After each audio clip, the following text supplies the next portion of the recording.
Hi, everyone. My name is Bill Tokash. I'm the Energy Services Customer Solution Leader at Indiana Michigan Power.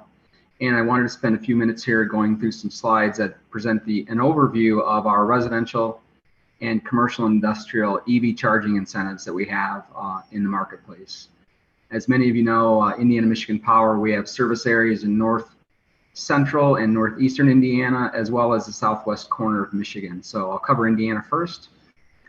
Programs are quite similar. Just give you an overview of kind of the framework of them and how they work. And I'd really like these slides to be a nice reference for folks that want to take a look at. We've got some new information coming out on our website on these programs as well too, but a nice high-level overview of how our incentives work. So our state-approved programs are categorized as follows, both in Indiana and Michigan. So we have a residential and small commercial program.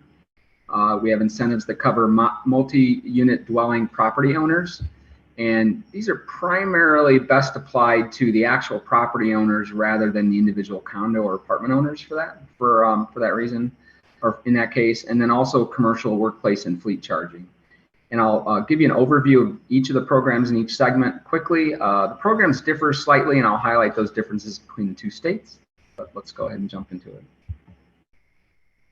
So in Indiana, even if you've already installed an EV charger at your home prior to our program becoming available in early 2000, you can have your electric vehicle charger retrofitted. So we to allow us to charge off-peak, to measure your off-peak charging and give you discounted rates. So our incentive is $500, and you can, like I mentioned, you can retrofit your existing charger configuration. That $500 is designed to offset some of the additional electrical cost necessary to have us install a submeter to charge your off-peak charging. And then from 11 p.m. to 6 a.m. daily, your charging rate will be discounted about 30% from our typical standard Indiana residential rate and our commercial rates. To receive this incentive, you need to submit an application to me. And then once I approve your application, you need to work with a licensed local electrician to verify all the local licensing, permitting, and inspection requirements. Make sure that you install an approved meter socket outdoors between the electrical panel and your charger so that we can install a submeter, and then provide evidence of an electrical inspection from the local, successful inspection from the local inspector after the install. Once we have that, we will set the work order to install the submeter and activate your discounted off-peak rate and pay you the $500. If you're looking to install a new charger, that's obviously welcomed as well. I won't go through these steps as well. They're pretty similar. And in Indiana, we don't have any barriers. If you bought an electric vehicle 3 or 4 years ago even, you're eligible for the program. So we want to make sure that we know that people that have already have a charger or looking to install a new one are equally eligible in the state of Indiana.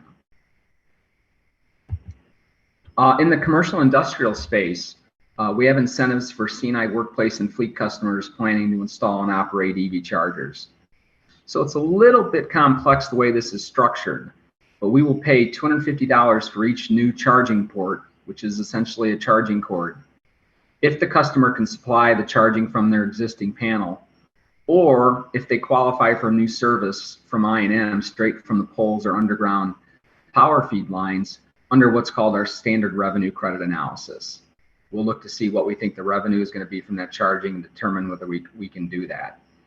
If, for example, additional costs are involved to bring the new charging or the new power to your chargers, we can extend that time frame to a full 5 years under our state-approved program, which reduces the out-of-pocket cost for customers installing large chargers.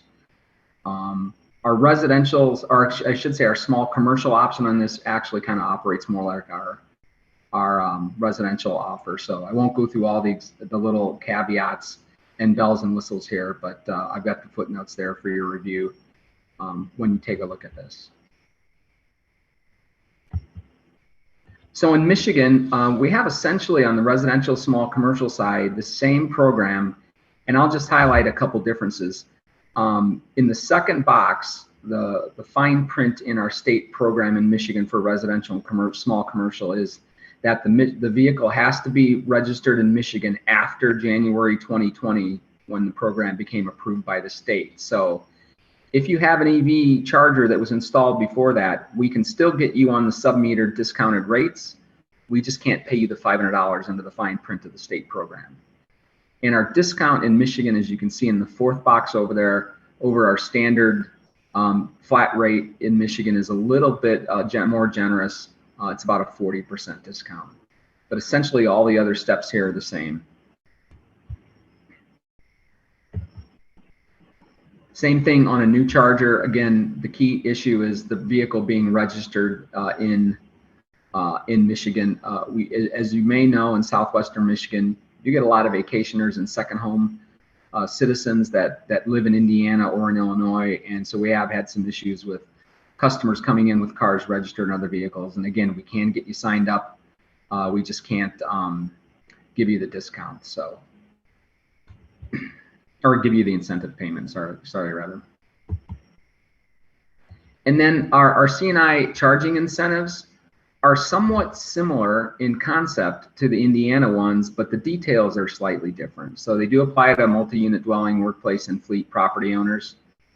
In Michigan, we have flexibility about how much per port we can pay, up to $2,500 for a single port. So if you have multiple ports, we have a lot of flexibility in how we can customize that incentive. And that would be a cash payment back in the event that, again, the new chargers are powered from existing supply or that require new service that meets our standard revenue credit analysis. But the kind of unique angle in Michigan is that we can fully suspend any and all of the revenue credit analysis and get that and get the power to the new chargers if necessary to the customer's locations without any cash outlays by the C&I customer. So it's a much more generous incentive related to new power to the chargers if necessary. So I will pause there. Here's my contact information.